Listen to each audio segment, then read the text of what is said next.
As above, so below.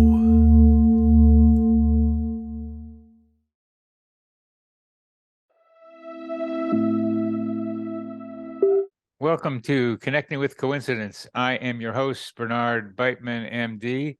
Yeah, I'm a psychiatrist and I study meaningful coincidences.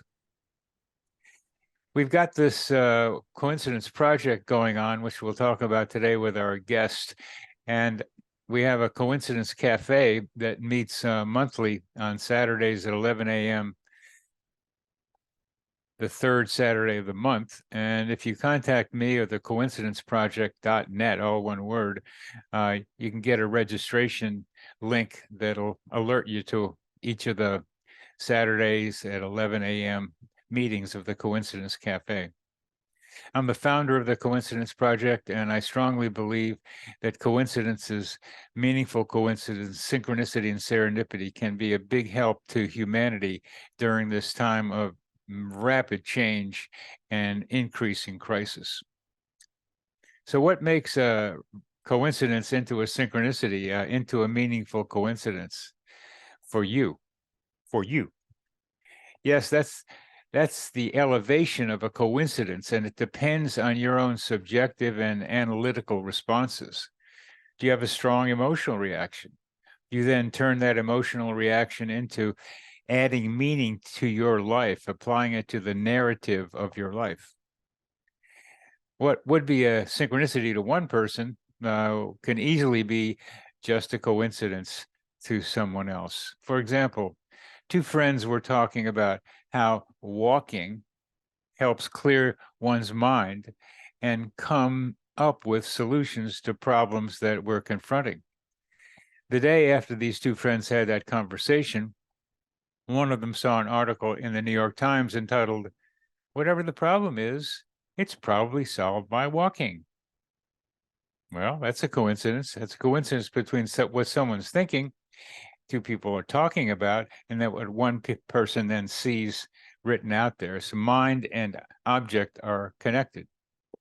Would this be a meaningful coincidence to you? Well, it is to me because it demonstrates that many people are thinking the same thought around the same time, which is a fundamental principle of studying coincidences, that our minds are interconnected. And it might encourage me to walk more often when I have a problem to solve. So is how do you think about it? How do I think about it? Well, we may get to thinking about how our guest thinks about it, who is Diego Sandoval, who is the founder of Synchronicity, a platform for navigating innovation ecosystems in real time. I'll say that again, navigating innovation ecosystems in real time. We'll find out more what that means. He's also a venture capital fellow at Blitzscaling Ventures, supporting Latin American deal flow. He previously served as an IREX Program Officer implementing U.S. Department of State's flagship entrepreneurship network. He was responsible for facilitating meaningful connections across the Western Hemisphere and created large group meetings while doing that. Diego graduated from York University Abu Dhabi with a BA in social research and public policy.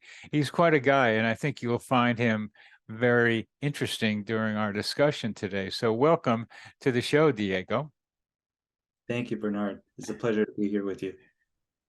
So you've told me a coincidence story. Why don't you tell everybody else a coincidence story of yours? Sure, thank you. And I appreciate the chance to share this story because I think meaningful coincidences tend to be very deeply personal.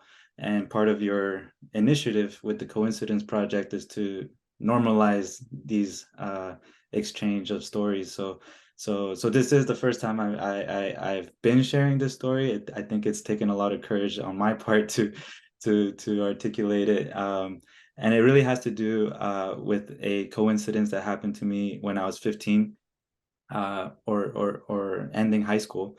I was I think you mentioned in your conception of meaningful coincidences that that tend to happen in moments of distress, and I definitely was in a moment of distress when I was thinking of, what college am I going to get into and how am I going to pay for it, and the pressure it was putting on my family to be at a good high school. So I was studying in Peru, and where my family's from, and it just so happens, that my friend group, they had all graduated already, a year older, and they came back for New Year's and invited me to join them. So that last day of New Year's, right before New Year's Eve, I sent out my last application, and I think I went to that New Year's celebration in a very emotional state of, just uncertainty. And so I recall that in the moment of striking 12, we were down south of Lima, 2 hours from the city. You can see just desert, and all the fireworks were happening, and all my friends were celebrating after that. They all went to top schools, and I was just thinking to myself, you know, I didn't have any religious framework to work out. I never typically prayed or anything, but I entered into this state of, I guess, prayer or just deep in my thoughts of, I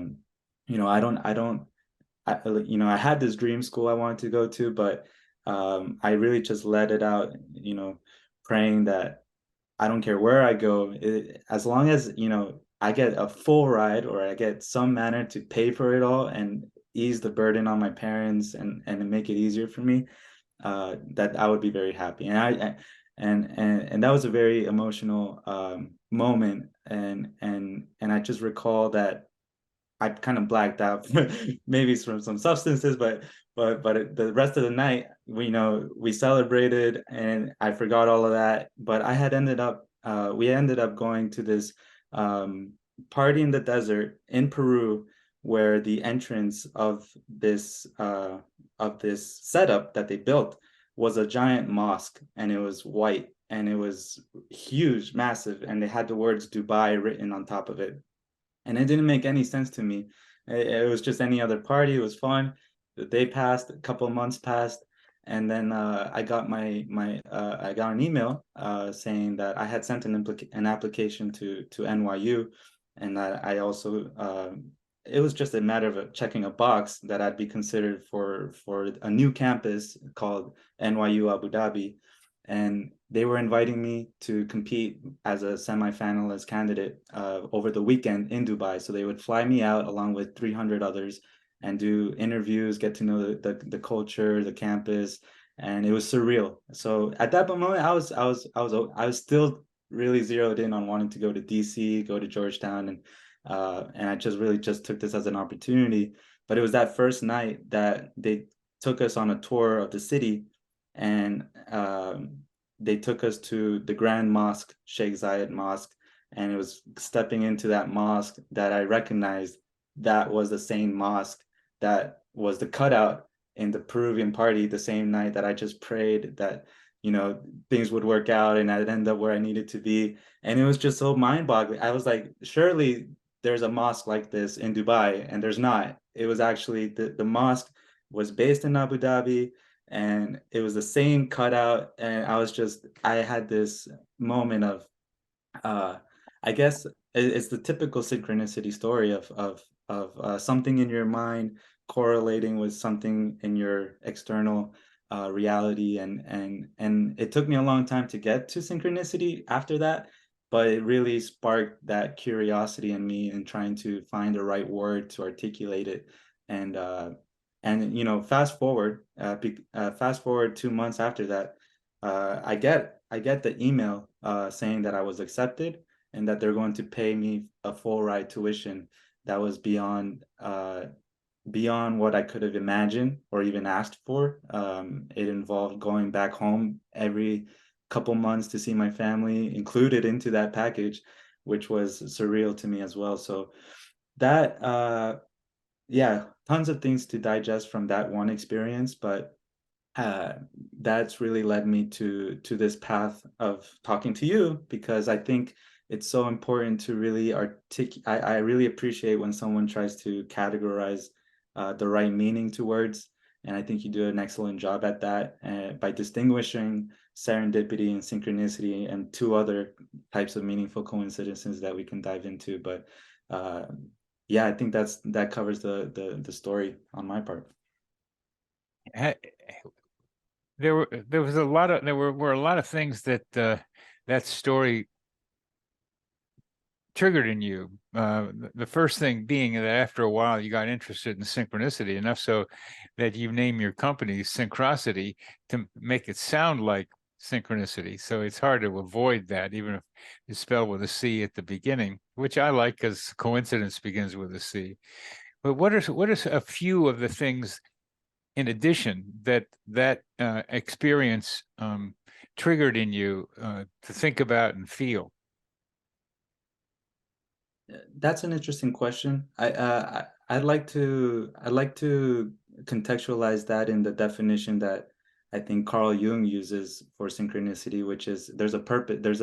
Synchronicity is a means to an end, and I think a lot of people that might fall into coincidences see as the coincidence being the end, like, and they look for more coincidences. But really, the end goal of that synchronicity is personal growth and development. And I think that's what really opened up for me. I think I think the fact that I don't know, for one instance, for example, is like when I was at the Peruvian party in a mosque and we're drinking and we're having a good time, very young, not legal for drinking, but fast forward, I go to Abu Dhabi, very strict protocol in terms of alcohol.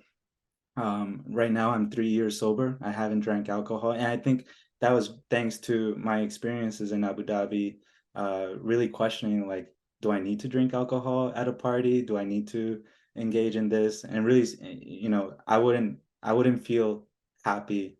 I don't, or at least I think being sober has been a great benefit to my personal development. And I think that wouldn't have been as easy if I hadn't lived in Abu Dhabi and I hadn't been exposed to an alternative, you know, uh, way of life. And so I think synchronicity has that element of personal development, but I'm not sure if I'm going towards what your question was asking. Well, I heard you say that it stimulated a lot in you, and that's what I'm asking about. So I'll add a little something.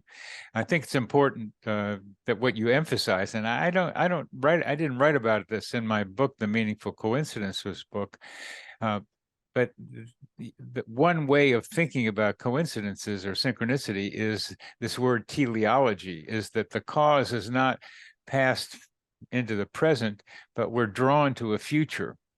And I've implied that about what my own work is like, that what people ask me why I'm doing this, and they want to know about my past history and how I got into it. And when I start talking about how I was drawn to do this, this is something that I needed to do and that I somehow knew was something that at least some part of humanity needed to be able to have some knowledge about. That's my preferred explanation, but everybody doesn't like that. They want, well, I lost my dog, I got lost and we found each other. They like those, and they had something to do with my getting here. But what you're talking about is purpose, and they help you with your life purpose. But well, you're on the younger side, but it's like still, and you may not know what you're being drawn towards in just even talking with me and being involved with synchronicity globally and trying to use synchronicity as part of a global network enhancement, which I so much appreciate and respect that you're doing, because that's a future to be drawn to. There's a lot to be done in that particular Yeah, thing. I got sidetracked a little bit, but you're dead on. That moment when I referred to that moment of during that synchronicity, it does illuminate some clue into purpose. And at least for me, it's a little funny. When I was that experience sent me on a quest to really articulate this experience, and it's led me to reading all sorts of theology and I think the typical experience that most people go through. But I found a lot of answers in Islam, at least not during, but even after my years living in Abu Dhabi. They have a ton of words that talk about synchronicity, and I think, in terms of purpose, I I Wait, really, wait a minute. In Islam, there are tons of words that talk about synchronicity. yeah, yeah, no, not just words, but whole frameworks that I think are worth delving into. Well, I'm gonna have to, you're not, yeah, you're not an expert about this, but I want you to find somebody for me to talk Sure. with about just that. Do you know Oh, somebody? they're a little out of my reach because they're very distinguished speakers, but Well, yeah, one in particular is his name is, we can go into that another time. yeah, we'll We don't circle have to back to do that. that, but I don't find that in Christianity or Judaism much. No, Um, it's very. I'll tell you. I'll do a little snippet. Go ahead. In terms of Islam, you'll see the symbol of Islam involves the moon, right? Moon and Uh, a star, yeah.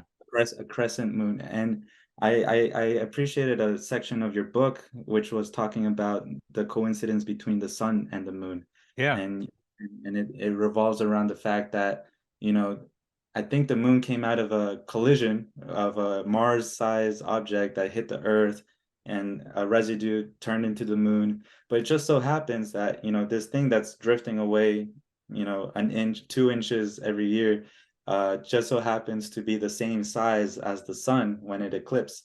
And so there's an element of meaning or coincidence behind that. And I think Islam, because it's so rooted in a people that had to navigate the desert, they saw a lot of meaning in the moon, not just as a guidance in terms of um, direction or time, but also time in terms of the month. And the word month, supposedly, I heard this from someone else, but the word month comes from moon because it follows a lunar calendar. The fact that the phases of the moon encompass a month. And that's why in Islam you have the month of Ramadan, which is what we're in right now. And it starts with the observance of a new moon, and it ends with the emergence of the next new moon. And so the moon plays a central theme as well in terms of the message of worship of one creator, who has created even the moon as a sign. And that I can't remember the verse so accurately, but it has to do with the fact that um, you're talking about the years 1600, I think, but uh, there's a verse referring to the moon as, the sun and the moon.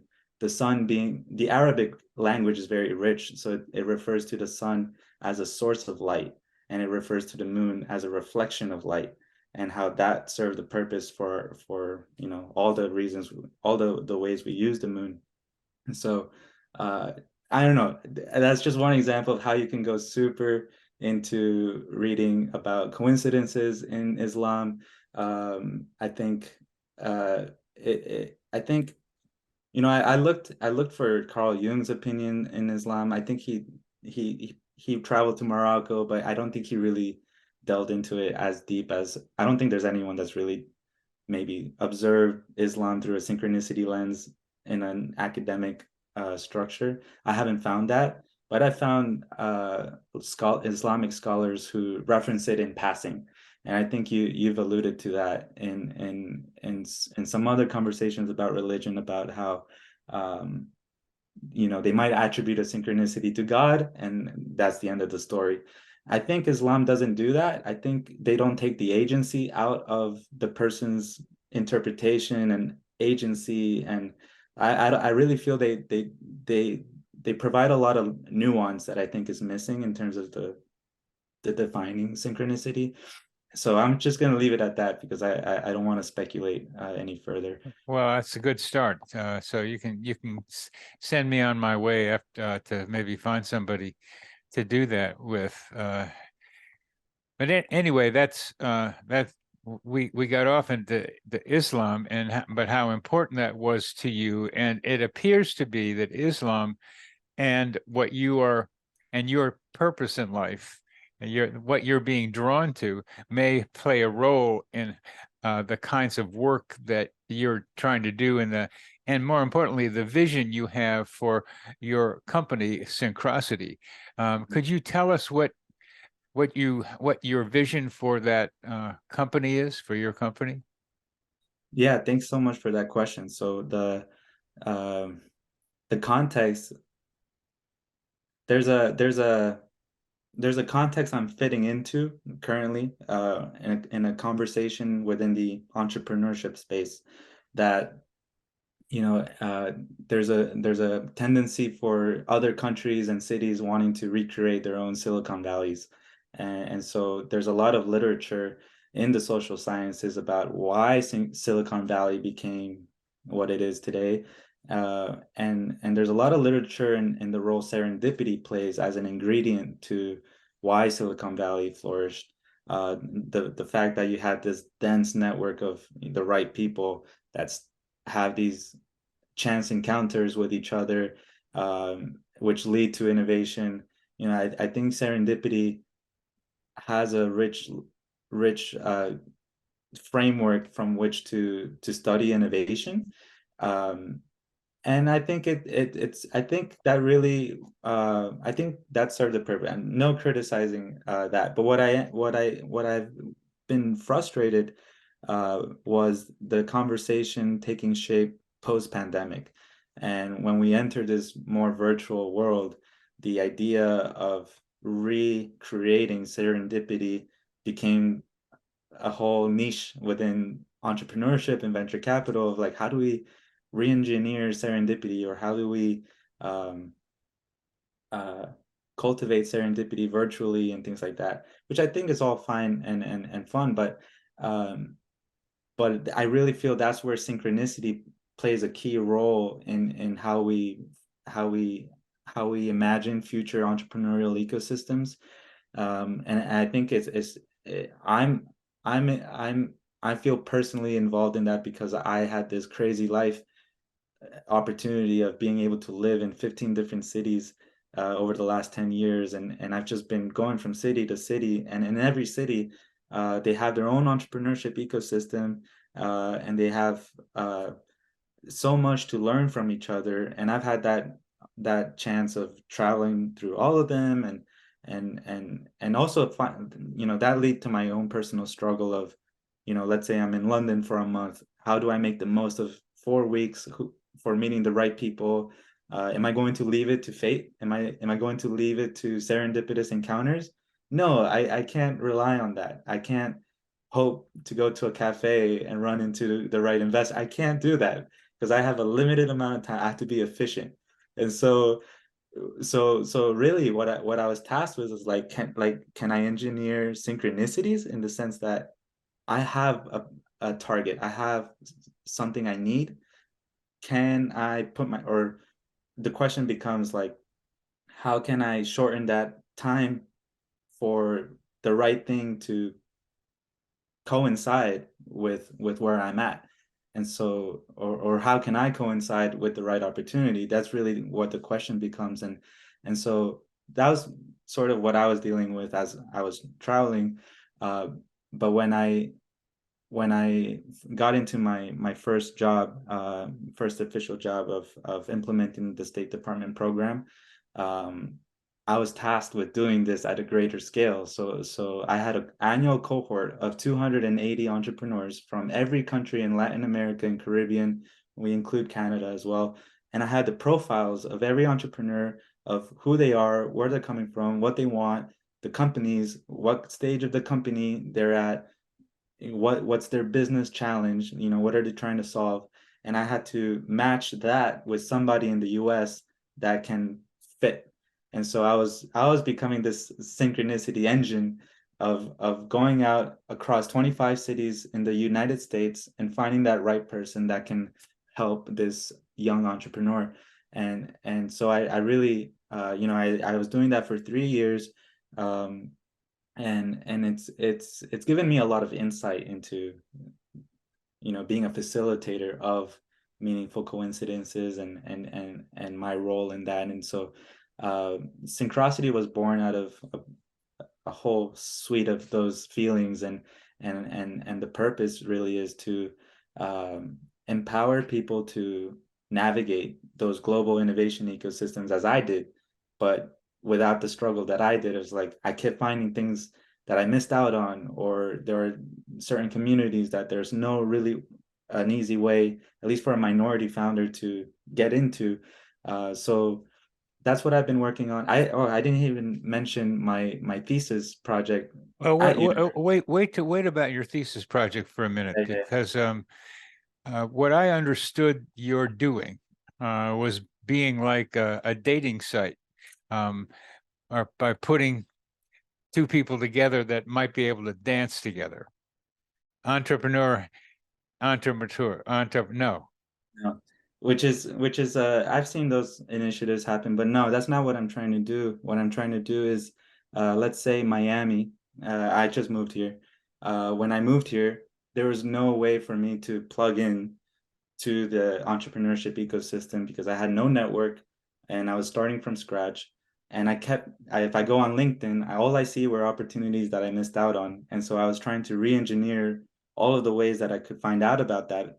And it was either email, newsletters, or going on their website and, you know, monitoring their calendars. So what I'm doing with Synchronicity in Synchrocity in terms of the app is that I'm monitoring what we call the ecosystem, all the companies and funds and things that are happening in Miami, let's say, and monitoring that on behalf of the user. So the user goes in and sees all the things that are relevant for them, you know, so we can accelerate what I would call a meaningful coincidence, because it takes a lot of time. That's the problem I'm trying to fix, is that all of these opportunities are scattered across the web, or they're being shared by word of mouth. And if you're not in that network, you're not in that core community, you're not going to find out about it, and you miss out, and it can cost you opportunities, and it can cost your business. And so that's what I'm trying to do. That makes sense, I because understand that makes sense to me. And I go back to Silicon Valley, where people were running into each other, and because there's a high density of them. So you seem to be trying to do something similar online, being able to walk into a high density of the kind of people who are thinking and doing some of the same things you're doing, so then they can get together. exactly. And that's why more that's that's why more I called it a dating service, is because somebody comes in looking for a partner. This person right. comes in, and there's all these people that might be open for a partner, Right. and then somehow, and you'll tell me later how they get together. But just so you know, I'm working with a guy who's a coincidence ally, who's a pretty tech. He's very tech savvy, and we're working on the beginning of trying to find a way to characterize certain coincidence patterns, and being able to identify people who have certain patterns and connect them with people who have those same patterns of coincidence experiences. Wow. It's somewhat similar. It's Yeah. a pattern matching thing is what I would call all of this. Yep.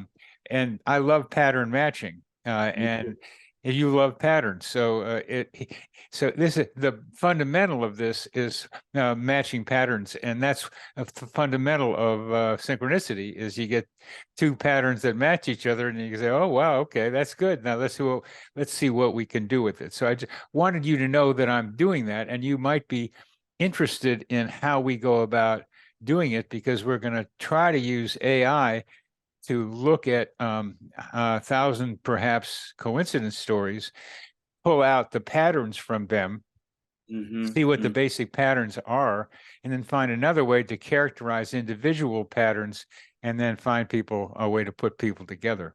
Oh, that's really cool. And I would love to support on that initiative. Sounds like a lot of fun. And And I'm curious as well. I have a lot of questions for you, but I would summarize your initial question about what's the vision for Synchronicity, and it's just being what serendipity was to Silicon Valley, Synchronicity will be for global innovation ecosystems, because I Uh, think yeah, there's a lot to do there. yeah, I I got that, as you can see, and it's developing the ecosystem. There's a lot of words in there, but Yeah, it's there's a lot of buzzwords, and I'm trying to.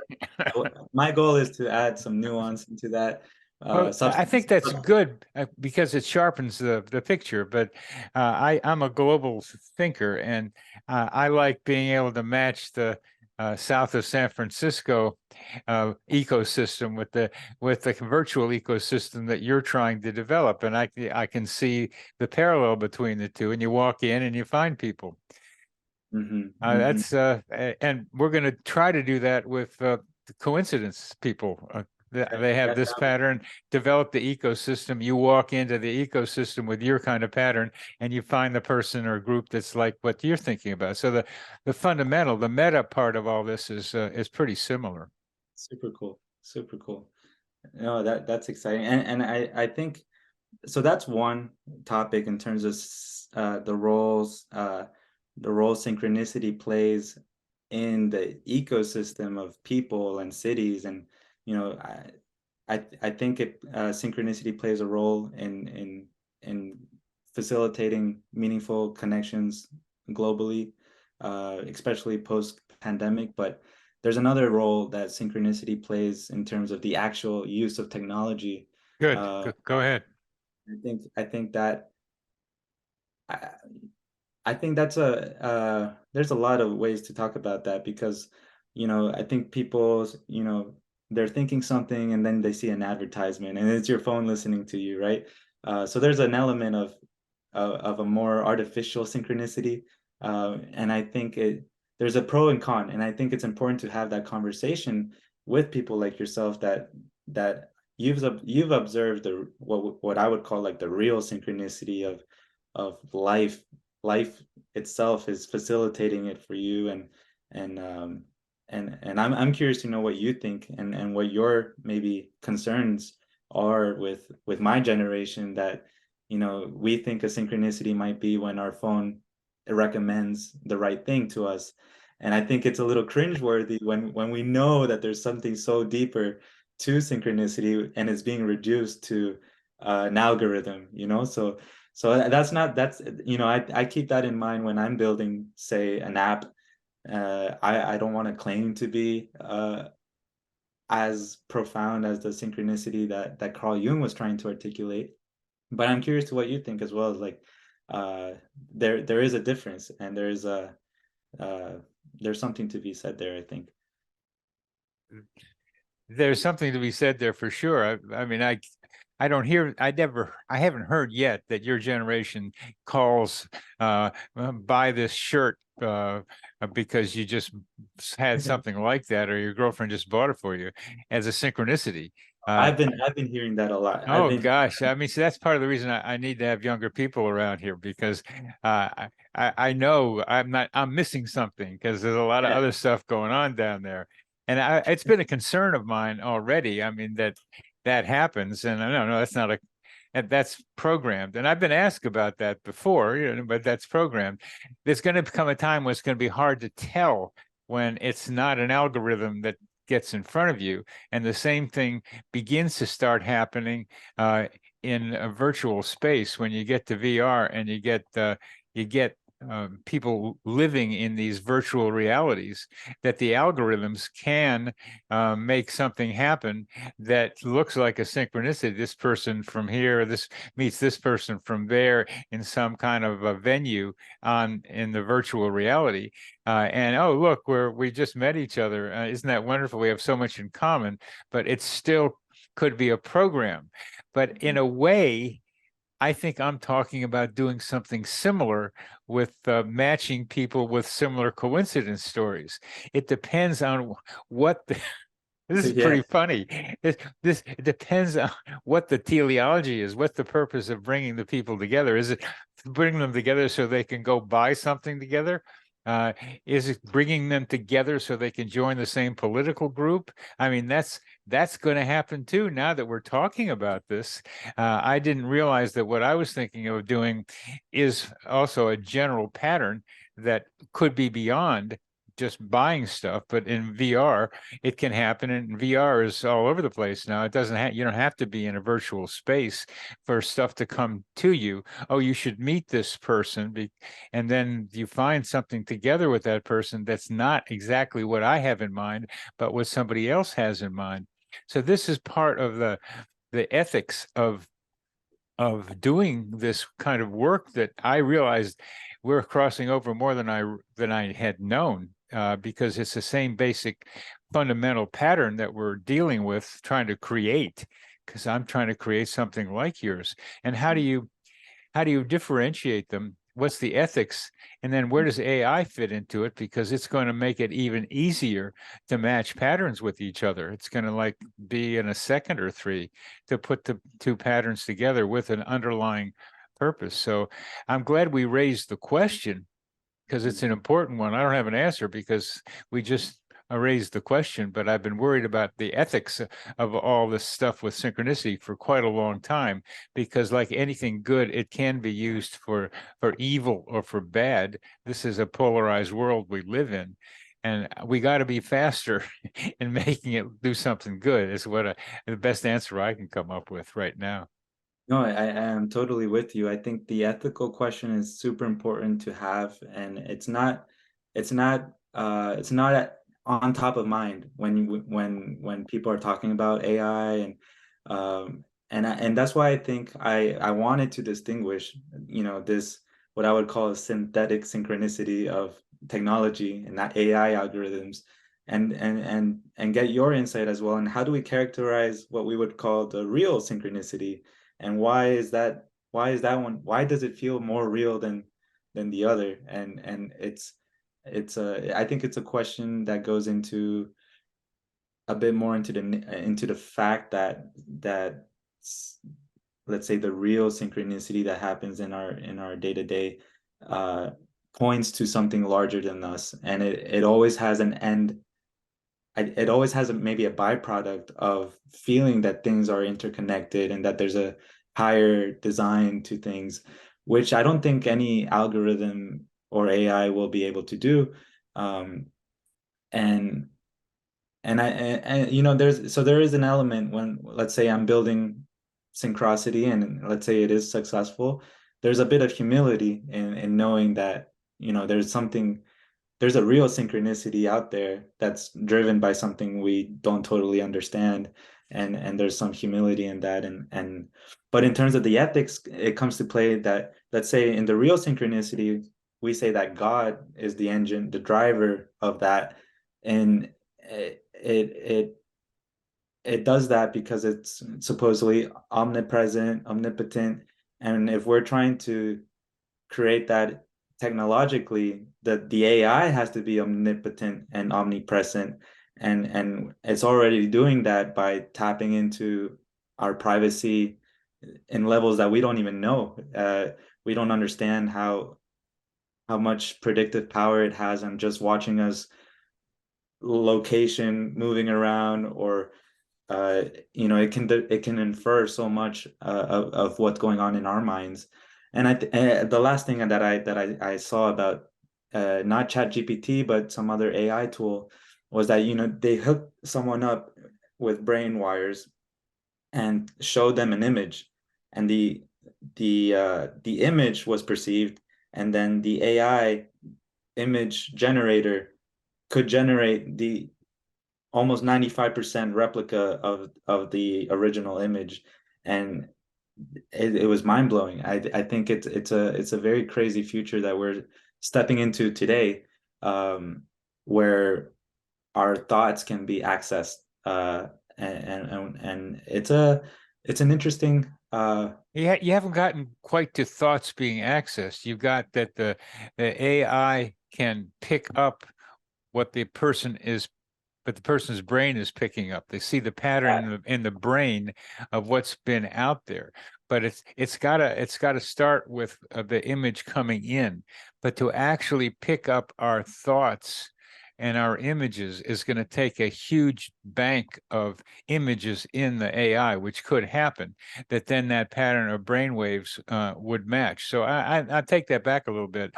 I would counter that saying that maybe our own thoughts, like how much of our own thoughts are our thoughts, and I think you touched that on your book of we function like an equation. We're the sum of our inputs and variables, and we're that we're that output. And so I think I also agree with you, that Well, wait a minute, but you're talking about something really important. What I tried to say in the opening thing is that we're feeding off the same bank of information already. We're doing it already. And a kind way of looking at AI and what we're talking about with the super intelligent mind is that there is one there already, and we don't have to talk about it as God, because that's really a hard concept for us to understand. But we can understand a bigger mind somehow, a mind that's like ours and that is related to ours, in which we give and take information from. And I've preferred to stay with calling it the psychosphere and calling it our mental atmosphere. And there's a mental internet in that thing that is increasingly the lattice work through which we connect with each other. So I like to think that the technology we build give us a better idea about the reality of that we live in, rather than having it control us. And that's like telepathy and telephones. That they're the same idea. You can get somebody else's thought by telepathy, or you can call them on the phone, and the phone tells us that we have telepathy capacities, which I'm trying to be able to explain through this psychosphere idea. But there's a mad race between finding out what's real, and this is what you were talking about indirectly, was a real synchronicity is something that happens out here away from technology. There's an overlap, but the real ones that touch us are the ones that happen while we're wandering around in the world, and you see a picture on a wall, and then months later, you walk into that place. That's a precognitive experience that you had, I'd call that you saw your future without knowing it, and then looked back and saw that you did, and that's had a profound influence on the way you're thinking about things. And that's hard to program. I mean, it's hard to program, but it begins. I want to be able to understand how that happened with you. And I think there are like natural science ways of understanding that technology can be a mirror of. Mm-hmm. That last bit you said is like what technology can be a mirror of. Is that what you said? That's what I said. So I loved everything you said, and I want to tie it back to my original conversation about Islamic cosmology, because what you were saying is that, well, you happen to have categorized different realities of the world that we're in, this other unseen. Well, I don't know how you would conceptualize the psychosphere yet. I look forward to understanding it more by reading your book, but at least what I know of in the Islamic categorization of realities, there's this word called mulk, which is called dominion, which is what we habitate, and there's another level called malakut, which is what we would call like the unseen. It's still sort of our reality, but it's like things we can't perceive of. And then there's the higher, what they would call, let's say, the realm of where God's presence, for instance. And yeah, Malakut is very close to what I'm talking about. And yeah, I identified.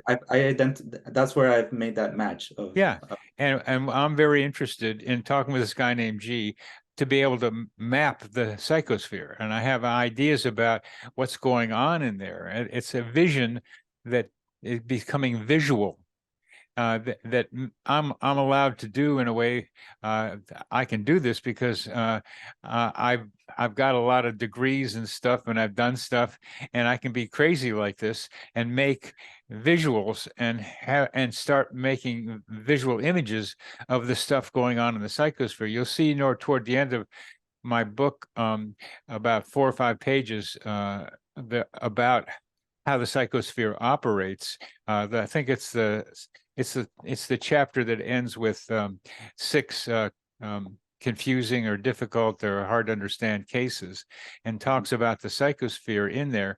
And I think I've got some good ideas in there. When I look back at it, it looks pretty good, and I'm trying to build on what that looks like. And our listeners or video and watchers can look at that chapter if they're interested, and because that's going to tell us something about what we may be trying to imitate in that Malkut area that you're describing.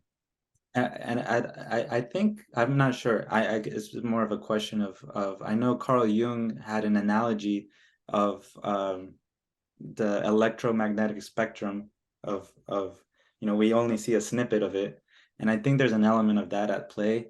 Yeah, there is.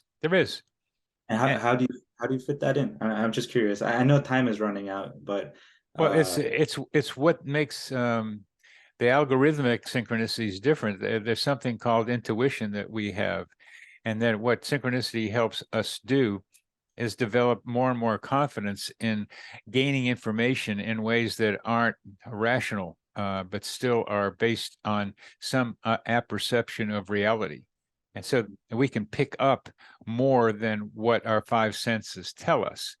And intuition is a name for a broad category of information that we have access to, including the possibility that I'm getting to think that there are guardian angels for each of us hanging around.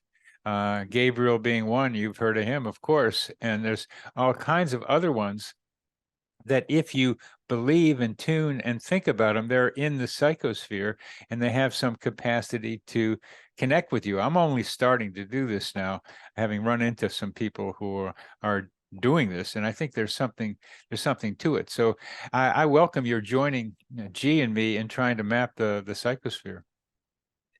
I would totally be happy to contribute to that however I can. I definitely see a lot of parallelisms because I've read so much in Islam, and in terms of how you're conceptualizing that I think would be helpful. And I also think before ending this conversation, how important it is to recognize that you're in this special position where you've been able to categorize and put definitions to what we're talking about. And we haven't even mentioned the other ones called, I think, seriality, and another concept that you coined the term of Simulpathity. Simulpathity. I think that's super important, and I think it's a very special gift that you've been given to experience those things. Oh, thank you very much. And yeah, so I look forward to potentially working together. We still have about 10 minutes more Okay. to go. So I want to be able to find out more about you and what you're thinking about. And I think you've talked about why synchronicity is relevant to global innovation ecosystems, but I wonder if you talk about that more, or if you prefer to talk about your dissertation. It's up to you. I guess it's relevant. I think I think I would start by saying that it's crazy to see the, I guess, platonic shifts happening right now politically, and the role of the United States even. We're going through such momentous change. If you go to an airport in Abu Dhabi or in China or Singapore, it's just so fascinating how much development has happened and how much opportunity there is around the world, and how the role that the way we're going into this multipolar world and no longer a Western hegemony. I think it's super important to tie in to the development of entrepreneurial ecosystems, and this idea that we need to navigate globally more efficiently. And you know, that's a privilege I've been given, but I think that's a privilege, not even a privilege, I think that would be a necessity for the next generation of entrepreneurs, investors, and innovators. uh, you're no longer siloed in your specific city, and you need to know what's happening in all these different cities. And in terms of synchronicity, I think I don't know if this is a serendipity, but the invention of the jet engine, I think, was developed by two people that had no contact with each other, and they developed the same thing. And I've seen that at play in the work I do with the State Department. Is I had all these bios, and I would look for similar people or complementary people in the US, and there's so much value in making that connection. And that's something I hope to do at a greater scale through, you know, Synchronicity. Um, but Well, I let me give you a name for that, yeah. because it's been around for a long time. It's happened with calculus. It happened with evolution. Um, it happened with the development of the telephone. And in Mhm. 1923, a paper came out with hundreds of examples of that. That's 1923. Uh, Mhm. and that ability of a computer to pick up what's in somebody's brain when that person is looking at something happened simultaneously between Stanford University and someplace in Silicon Valley, even though they're close to each other. Always the same idea. They really hadn't been connecting with each other. It's called simultaneous independent discoveries. Mhm. Simultaneous independent discoveries. And it illustrates more boldly than most things that Mhm. we are feeding off the same mind. The psychosphere has a lot of, I look at them as fish, different ideas floating around in it, and different people reach up and grab the fish, and it turns out to be the same fish. I'm a Pisces, so I get pairs of fish easy in mind. That's my metaphor. But if you're searching, if you're seeking, you can go up into that mind we're all immersed in and come up with some of the same ideas as happens with books. And now you're telling me it's happening in entrepreneurship. This is a way I hope you can think about of recognizing how we're all feeding off of the same concepts. I hope it encourages you to know you're doing something that is very real. If you think about it, somebody else is also thinking about it. And I would like to build on that. When I talk to very creative people, they tend to refer to themselves as conduits, or you know, these inventions aren't a fruit of my imagination, but something went through me. I think that's what you're alluding to, that this idea sort of we picked up on, and you know, we're transmitting it through action, making it a reality. And I think there's a quote on your book about how an idea might come to you. You might not choose to do anything with it, and it goes to the next person. Oh yeah, I got a good story for that. Yeah. I think that was super cool. Uh, and I think there's something more to be said there about being or looking at ourselves as conduits. And I think an important piece of my story with synchronicity is that you can get really self-absorbed in getting into synchronicities, and it becomes like you're the protagonist in your synchronicity stories, which I think is a dangerous route to go to. And what I've found peace with is that sometimes you're part of someone else's synchronicity, and you were used. Sometimes I feel I was used, and I could observe, this happen. And I guess to put some meaning into that, there was one time I was in the UK running a program, and I had this asthma. I had asthma when I was like maybe 8 years old, and I felt like I was getting an asthma attack, and so I got maybe post-traumatic a scare, and so I went and I bought an inhaler, and then I came back, and I was coming out of the bus, and I saw a ton of people just running towards somebody, and this girl was at her last breath. She had a severe asthma attack. No one could help her, and I was already okay. I didn't have anything, but I had the inhaler, and it was so wild to show up come back after going to the city, coming back and coming there at the right moment where I could give her the inhaler, and she, you know, God knows what would, no one was able to help her. And so I don't know what that type of coincidence is, but it just goes to, that's a rescue coincidence that is one of the better ones that I have heard, where the person shows up at the right time.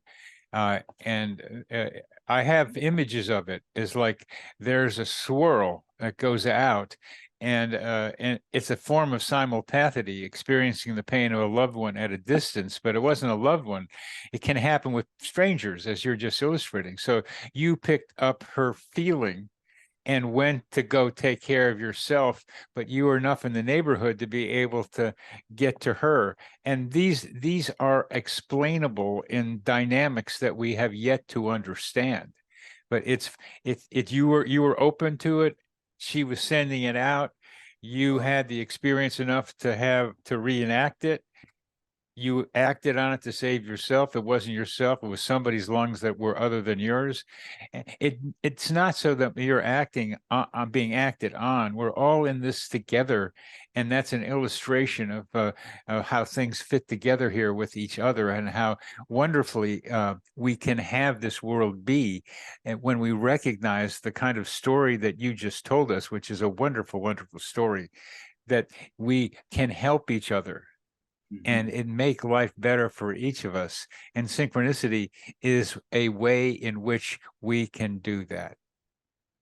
I think that's a great note to end on.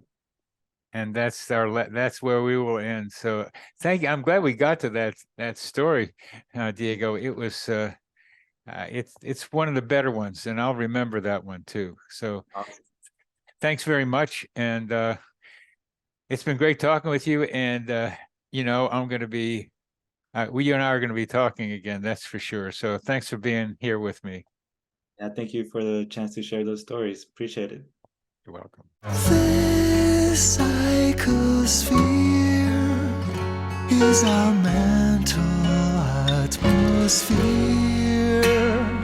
like a hologram of cosmic consciousness.